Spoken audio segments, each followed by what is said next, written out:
is 700 billion. We are just about 1.4%. So in terms of potential, it's absolutely, the sky's the limit.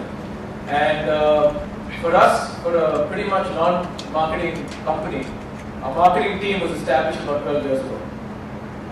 We did corp-com, marketing, internal branding, everything was rolled into one. And everybody was multitasking, and everybody thought that, advertising is the same as PR, is the same as internal branding. But the last 10 years, we've taken a conscious decision to separate every department. So branding and corporate communications have a distinct team, as well as internal branding, because we have so many employees, is very important.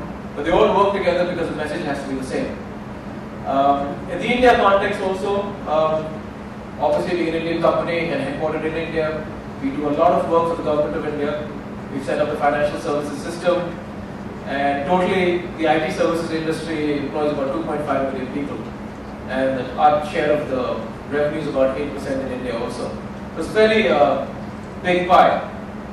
But what happened was that in 2005 we thought that, or we realized that we can't keep doing the same thing over and over again, expecting to catapult into the big league. It's pretty much a definition of insanity. So we thought that we must build or create a brand that can actually fight on the global marketplace. So we engaged with a New York brand consultancy agency who had done work with technology companies. We did a lot of research, especially with clients and with internal employees, to find out what they thought TCS stood for and what we thought we stood for.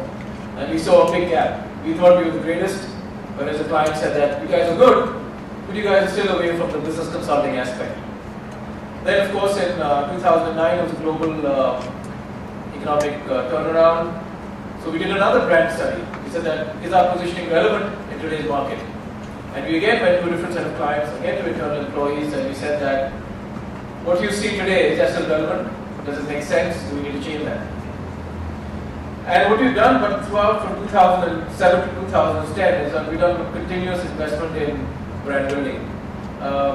We do not advertise or we do not do external marketing campaigns throughout the year, because in our business, a lot of the decision making takes place in the second half of the year, after July. And the sales cycle is anywhere between 12 months to 18 months. So if I advertise tomorrow, I don't expect someone to sign a $100 million deal the day after. Okay? It has a lot to do with your business, it has a lot to do with the people that you meet. So therefore, if people ask me on, how do you measure it? Well, I'm in one of those enviable positions where I don't really show return on investment. I show return on image. I show return on interest. Is there interest growing on my brand? Is my image improving? That's another aspect of the research that we started in parallel. When we're tracking it, we've done 2 years. So after 3 years, we'll have a few data points to see whether any of our activities have actually made sense.